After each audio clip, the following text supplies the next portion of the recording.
Hey ho, welcome back to the Potato Museum show. We are going to tiptoe into the 80s now. Actually, a big strides. Well, maybe big strides, but at the time it felt a little bit teeny tiny, but yay! What a great era that was. It was. So we were living in Belgium, and in 1979, Brussels was celebrating its 1,000th anniversary of existence. They invited journalists from all over the world, and one of them, it was the New York Times, is Larry Miller, who didn't want to see any more lace museums. He said, "Well, what's this? What's this thing about the Potato Museum?" They said, "Oh, that's that thing that they're doing up at the International School." He says, "I want to go see it." So he did, and he was impressed. He wrote this wonderful article and published it in the New York Times, and it was a turning point in the history of our family and the museum, because this guy, Joe McCann on the left there, vice president of marketing for Frito-Lay, based in Texas, read the article. He was a New Yorker. He read the article and he invited me, all expenses paid, first class to Dallas to meet with him because he wanted to hire me, and he actually did hire me to do 2 nationwide media tours on behalf of Frito-Lay, talking about the goodness of the potato. There we are. We were out running. There's his wife, Ann. And it's interesting how one event led to the next. In other words, big organized events led to smaller events. And so the thing just ballooned and ballooned. It did.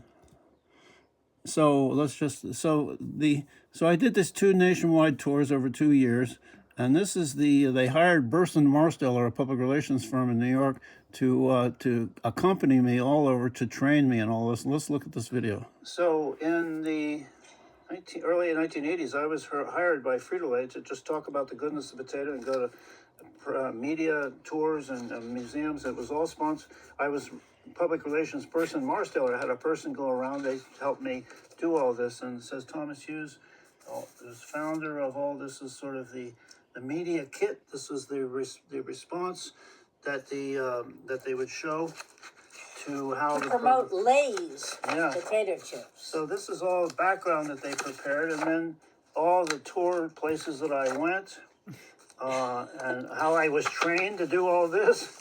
And then this is the interviews, lots of pages of different interviews that I did, and appearances I made at the Boys and Girls Clubs and Science Museums, and the impact, how many... You're such a big shot! Total potential audience. Oh my God! Television, interviews. Okay. And then what was fun is there's lots of printouts of the things. From local newspapers. Look, just want to tell you how well received your potato workshops with Tom Hughes were all well attended. This is the Space Center in San Diego. Always want to have him come back. Well, we could go back this... Oh, look at that. South Boston Boys and Girls Clubs.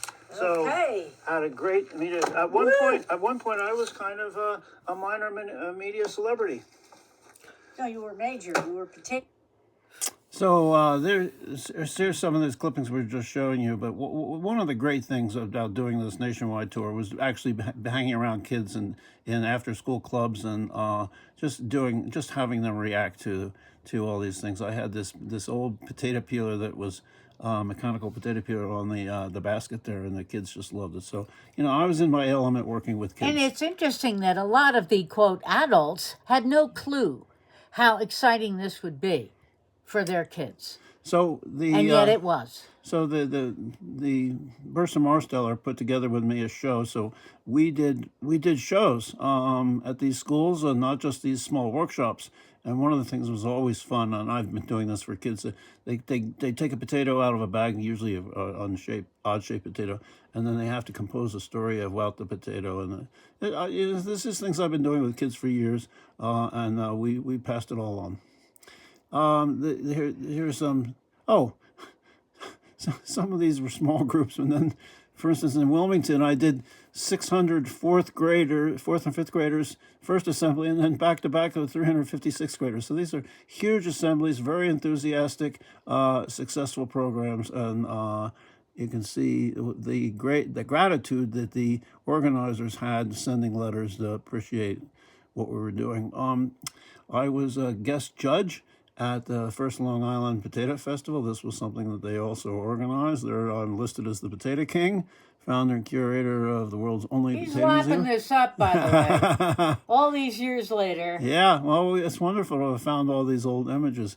So yeah, people submitted their favorite potato recipes. There I am congratulating some kid who won some recipe.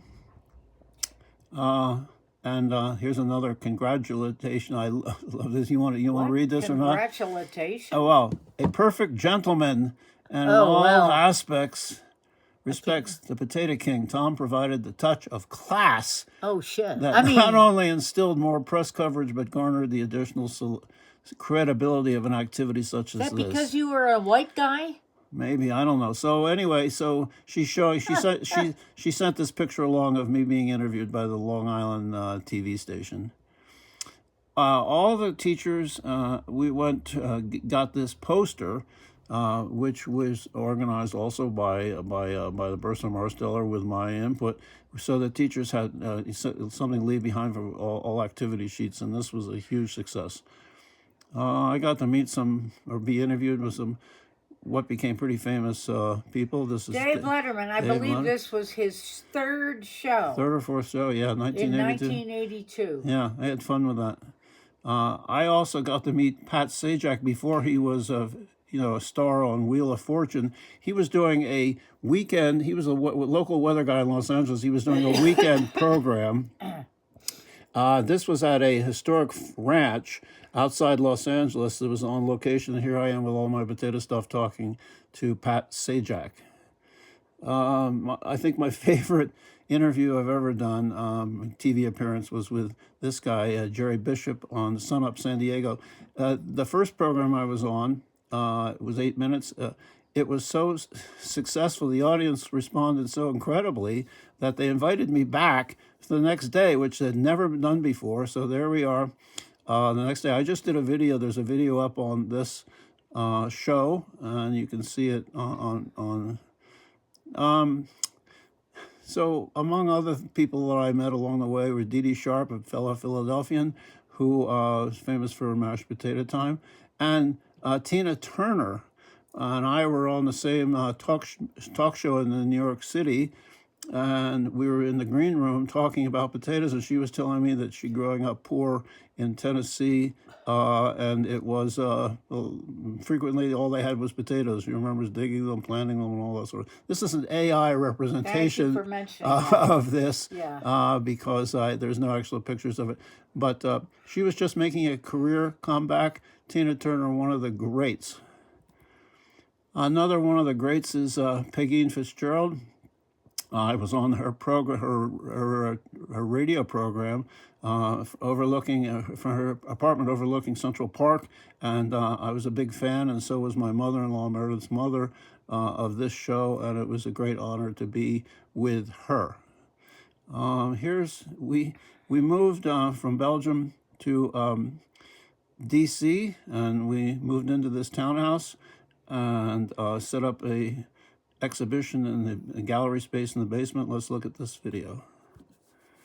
With all that meat and no potatoes. You get the flavor of the Potato Museum as soon as you hear the tuber tunes at the entrance. From the foreign potato posters on the walls to the antique potato chip cans on the floor, here the lowly spud is king. Potato, in fact, we think a good case could be made as the most important food plant on Earth. In the basement of their Capitol Hill townhouse, Tom and Meredith Hughes collect potatoes the way other museums collect Picassos. Visit this museum and you'll see as many as 400 pieces of potato memorabilia, ranging from a gold potato Christmas tree ornament to a tater time clock powered by the acids in potatoes. Then you'll be invited to become a couch potato. The museum shows videotapes of great moments in potatoes from Hollywood movies. It's really nice. It's sort of homey. And a potato's sort of a homey subject, anyway. The museum got started in 1975 after Tom Hughes became interested in potatoes while teaching fifth graders about them in Belgium. Who visits the museum? We get museum groupies here who are, the kind of people who just want to go to every museum in the world that's on a list. And then we have people who come here just because they love potatoes. The museum has everything from posters of Marilyn Monroe, about whom it was said she'd look good in a potato sack, to potato sack jackets. The Hughes say they'll probably be spuds in space. The potato has very little waste. It's almost a perfect food. The museum is a not-for-profit organization, but if you want to visit, remember to call ahead. You have to have an appointment. After all, these are no small potatoes. All that meat and no potatoes. Since their lease expires next summer in Washington, the owners of the Potato Museum are looking for a new community to call home. Oh, God, a blonde. So here some images of that we put together of what the exhibit looked like on Capitol Hill. And you can see lots of our collection. I think it looked great. And lots of things for people to look at and enjoy. We had people come who were on a first date, who decided to come to there was lots of publicity about it. All sorts of people were writing it up. So there was lots of demand and interest. And all these school groups came, which was always some of my favorite things to deal with. And you get to use these tools that I got in Peru and all that. So, and we did all these hands-on experiments and math stuff. It was just a wonderful educational opportunity for everybody.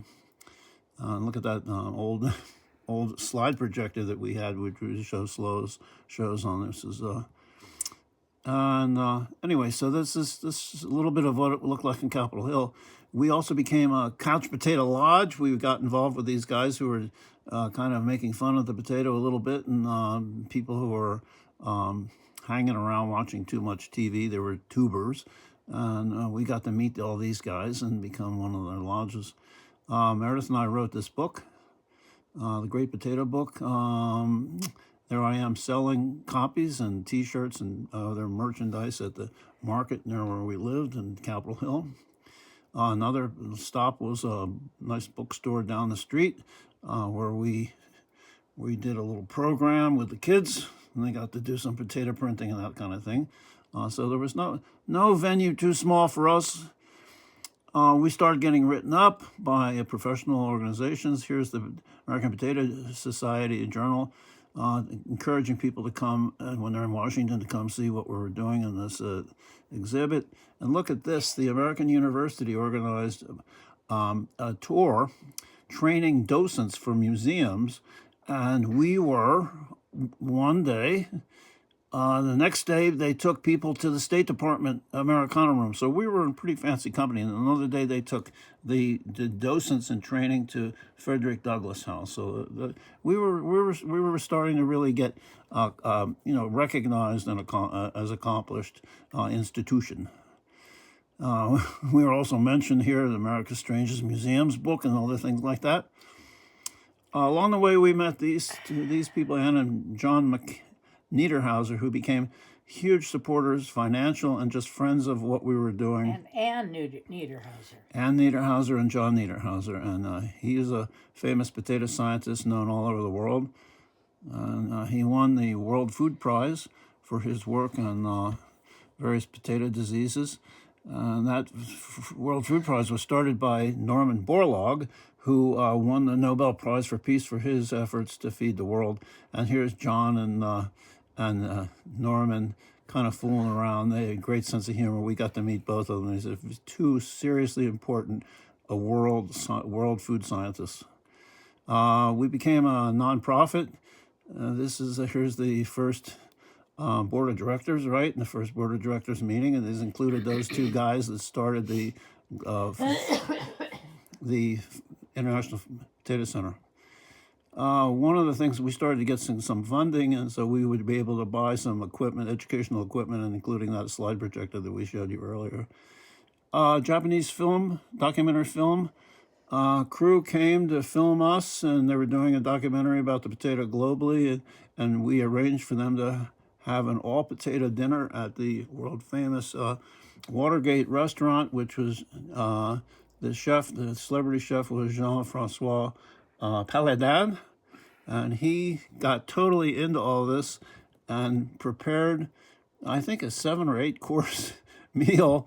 Every part of it was potatoes, and all the drinks were too. And it was just a fabulous experience. And we invited our friends and the Japanese journalist. There's Phyllis Richmond, by the way, the food critic of the Washington Post, was there as well. Along the way, we were going to libraries and collecting this. This is the first cookbook, basically, in English about the potato, and we saw this in British Library. I was here. I got to be named I got to be named the Independent School Teacher of the Year. And through the Klingenstein Foundation. This was a huge honor that I was named by my peers and for excellence in teaching elementary school. And as a reward, I got a free trip to Peru to participate in an Earthwatch research team and with potato scientist and ecologist from Cornell, Deborah Rabinowitz. We're going to do a whole program about this, but that was a great honor. I was on a scholarship, but these other folks paid their way to participate in this Earthwatch project, and it was about, we were helping the scientists explore genetic diversity of wild potatoes in Peru. So there I am out in the field, meeting and working with farmers. Meanwhile, guess what I was doing? What were you doing? I had a baby. Yeah. And in fact, when we were writing or working on that book, the publisher of the book also was pregnant, and I was pregnant. The writer, I did most of the writing, let's face it. But the funny thing is, then Tom gets this thing, and off he goes. I was off for about 6 weeks to Peru, which it was quite phenomenal. something. I got to go to Machu Picchu. Our kid was born in 1983. Yeah. So when I was about to leave, one of these scientists gave me these very valuable, interesting ceramics in the shape of potatoes that were pre-Inca. And I accepted it for the collection, and then I had better thoughts.